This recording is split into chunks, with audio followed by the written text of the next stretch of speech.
the live broadcast of tonight's game that pits our Chattahoochee County Panthers versus the Greenville Patriots.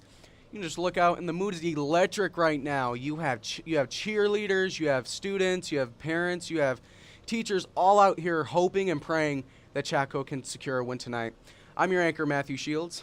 And I'm Noah Pease, and we have a very interesting matchup tonight. The 1-6 Panthers versus the 0-8 Chatco. I said that wrong. But either way, we have an interesting matchup, and it's a very evenly pitted game. And it's a very important game for Chattahoochee, not only to not go winless, but to win for the senior night. Oh, definitely. This is a very stressful game for the seniors, and I would even say for BJ, because he's the quarterback right now, because unfortunately our quarterback is injured right now. So just taking that role as a senior himself, I believe, it's very, very stressful on his end, because you don't want to be the reason why you lose. And the quarterback ultimately he's most of the time accused to be the problem or something. So that's a very stressful situation for him. But you know what, Noah, I wanted to ask you, based on the offense and defense strictly, what do you think, how do you think this season's going? I think it's left a lot to be desired overall. We have showed a lot of fight in some games, but as we know, we are 0-8, and that hasn't happened for no reason. We just haven't been able to put enough out on the field to be able to win these games. Definitely, I'd agree with that. And while you can't dwell on your losses, you do have to recognize them and try and grow from them.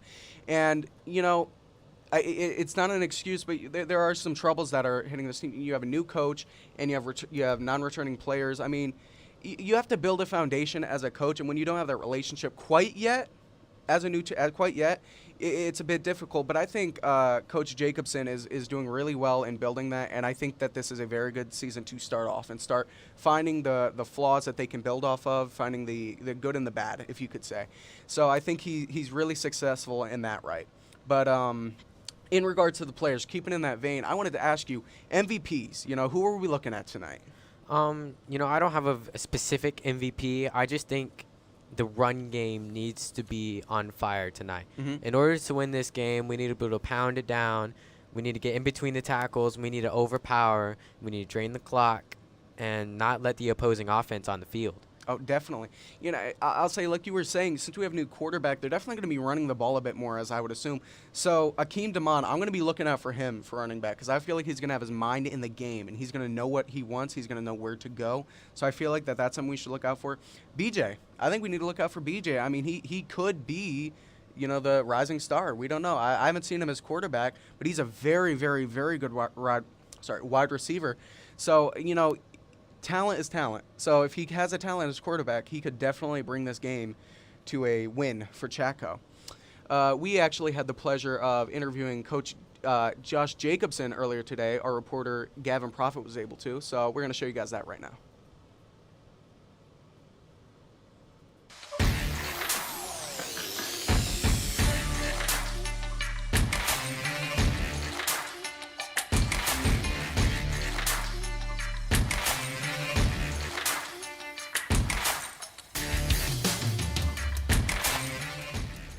Hello, I'm Gavin Prophet, and I'm here with a little pregame interview today with one of the coaches before Friday's game. I'm here with Josh Jacobson. And I've got a few questions to ask you here that we've got curated. First one is going to be, given the climate of this year's season, what do you think the direction the football team is going to be taking? Well, the direction of the football team from here on out could only be up. I mean, we're sitting here 0-8, and that's due to an accumulation of many, many factors. It's a situation where we as a program and as coaches have to get these players to understand that they have to create daily and positive habits as far as preparation and focus, and how those daily and positive habits accumulate over time. And then when you put all those things together, it allows you to be successful. Okay, yeah. A lot of teams can take something away from that. Every sport can. Question two is, do you think the school spirit around here affects the way that the football team plays out there? Yeah, absolutely. I mean, Coach Paul Brown, he used to coach for the Cleveland Browns. That's why they're named the Browns. He coached at Massillon, Washington in the state of Ohio. he was one of the first people to introduce school spirit to the high school football games, where it almost creates this carnival atmosphere where you have the band playing, you have students out there dressed up celebrating the students that are on the field, you have the local townspeople coming to the games and selling it out, and just all positive support, because ultimately, win or lose, the efforts of the young men that are involved, no matter what the sport, young women, whatever it is, they need to be recognized. For sure. And I got a little icebreaker question. Do you like NFL or college football? I actually like all football, high school, NFL, and college. I don't delineate from watching anything. I watch it all. And question 4 would be, do you think that, do you have any words to say for the little Panthers that are coming out of middle school that would like to join the football team? No, they just need to be ready to work hard, show up, and again, stay with the same model, because it's the same message from the bottom to the top. Show up daily, create positive habits, be a positive teammate. No team is ever worth its salt that has negative energy a part of it. They need to be good teammates. They need to own and understand their assignments, and they just need to prepare daily as such. And then the last one is going to be, what are like some of your key strengths for the football team? The key strengths are we have really good kids. We have really good kids, but from an experience perspective, we're really, really young. And what I mean by that is, like, take, for instance, Crafton Brooks. He's done a great job of owning the quarterback position on offense this year. He's done a good job of managing it. But when you looked at Crafton, even though he's only a senior, he has 9th grade experience, So the experience factor for us, and I'm not going to create excuses as to why we're 0-8, but when you look at our roster, our experience on Friday nights, our understanding of situational football, our understanding of some simple football things, we're just really, really young and inexperienced, and hopefully we can build upon that. We got forever to go into the future. All right, thank you, Coach. Appreciate it. Thank you.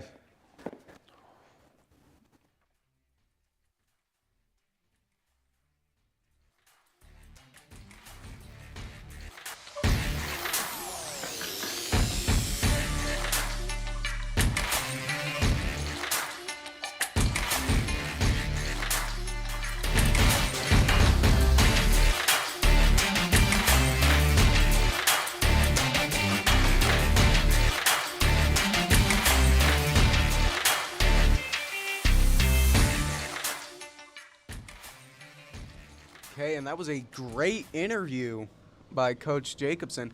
I'll tell you this, he is a man of many words. I'll tell you that. He knows he knows his football. I'll tell you that. I had the pleasure of announcing a game next to him, and he just was so into it. He really cared about the sport. He really cared about his players. So that was a really, really good coach. We're going to throw it down to our sideline anchor, Nani down there. Nani, what do you got for us?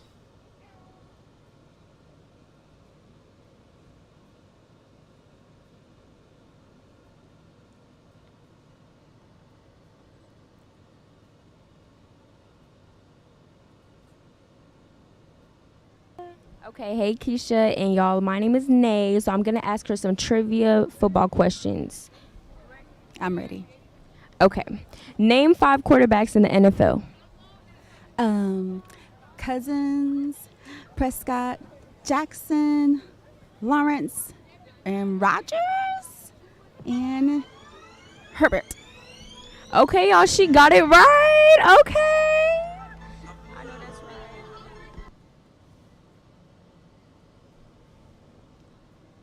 All right. That was a really, really interesting thing. I'll tell you what, I could probably name a bit more than 5, but hey, who am I to judge? How many quarterbacks do you know? Name them all right now, Name right them off all? your head. I don't think that would be good for this broadcast. I could name a lot more than 32, College though. too. What? And all the past ones. Name every single quarterback that ever existed. Oh, okay. You got Bart Starr. You got... Okay, anyways. You know what? Let's go into the important stuff. Do you want to give us a quick stat rundown, just the essentials? We're 0-8 overall, 0-3 region. Stats are a lot more bleak than you'd like, but our rushing attack has been pretty decent, pretty good. Hey, we have that. Yes, of good rushing attack, and with BJ taking snaps under quarterback, an even more deadly rushing attack. Oh, definitely. I mean, I expect these stats to be a lot better after tonight's game. I bet they really have their mind in it tonight, especially it being senior night. They really want to win for the for their parents and anyone who came out.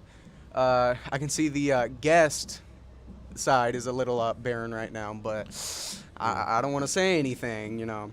But Noah, you know, you're pretty versed in the sport, I would say, right? Yeah. What do you think we should fix? What is our main point that we need to fix? I think defense is one. Obviously, a lot of things need to be fixing, but with a great defense, your offense doesn't have to be that good to win games. So, like rushing the passer, when defense is just so much easier when the passer is under pressure. Mm-hmm. You can make bad mistakes, throw interceptions, fumble, and that's why I think we could see a lot of blitzing tonight. Manufacturing that pressure, putting a lot of stress on our corners, but boom or bust, a lot of good things or bad things could happen with the blitz. Oh, definitely. I'm going to be watching the defense tonight. There's a lot of great defensive players. Number one that comes to mind, you got Christopher Faircloth, 10th grade, starting as a offensive line and defensive line. He's playing both. That's just really, really great. Not really heard of, but he is great. I've had the joy of seeing him on the field, and he's a really, really, really good player. I mean, most of the defense out there are really, really good. It just takes getting your minds together and wanting to win the football game. And it also takes a lot of clicking together. All the pieces have to click together. It doesn't matter how good the talent is. If they can't work together as a team, ultimately you are going to lose. Definitely. Like Coach Jacobson said in the interview, it doesn't matter what grade you are. It depends on where your mind is. You can be in 12th grade but have the 9th grade football experience, and vice versa. You can be in 9th grade and have a 12th grade mindset. It all depends. It's all in your mind. I mean, there is obviously a lot of physicality to it, but it really just depends on you want it. How much do you want it? What are you going to do to get it? And that's what we really need to focus on, along with the school spirit. I mean, I'll tell you, I unfortunately did not have the joy of playing the field at all in my high school career. But if I did, and all these people came out and all the cheering and all that, I would feel like I was on top of the world right now. Yeah, and I'm sure some of these dudes do feel like that. And we've had a lot of injuries. We have a lot of unfortunate matchups. We have played some of the best teams in the state. Some D1s. Some D1. They've had D1 recruits. And obviously it's not an excuse, but we've just been a little outgunned in a lot of our games, especially when we go up to Atlanta and play some of the teams from that area. It's just a little, as I said, outgunned. We just don't have the talent right now to keep up with those big teams. I mean, it's all about building. You just got to build a foundation and build from that. And that's really what our team has to do right now at this moment. They just got to keep building, and eventually they'll find what makes them great. But, I mean, I think they still need to build. I still think they're a really great team, and I think they have a lot of great potential. I think some of these seniors are really, really great. I had the joy of announcing the game last year and seeing, Jaquan. I believe Jaquan was there. It was a really, really good time, and I really enjoyed doing this just so I can see them really pour their hearts out on the field. Yeah, one of the seniors that I know, Mike McClintock, number 70, making his return from injury. He's been out most of the year, and he's been fighting his way back onto the field, and he finally gets that chance. Now he got cleared by a doctor, I think, a day ago. But now he gets that chance to play for his guys and his friends, and obviously himself. I mean, he is a senior. This is some of his last games. Oh, definitely. I mean, that has to be painstaking right there, knowing that this is your final season. This is the penultimate game of the regular season, meaning this is the second to last. I mean, it would get stressful to know that you might not ever come out here and play this sport ever again. It's definitely stressful. And I mean, Micah's playing offensive line and defensive line, so he has to have his mind in two different facets. Protect the quarterback, sack their quarterback. So that is very stressful, and I commend him definitely. Yeah, and he's a big upgrade over our backup left tackle, even though he's been playing good. Mike McClintock has that experience, obviously a senior, and he's just been excited to go play. He's been trying to play. He's been practicing. He's been getting better mentally. And I have the honor to get some of my football stats from him, like my favorite stat. We are 8-0 on the coin toss. 0-8. But we are 8-0 on the coin toss. We have JROTC, National Anthem.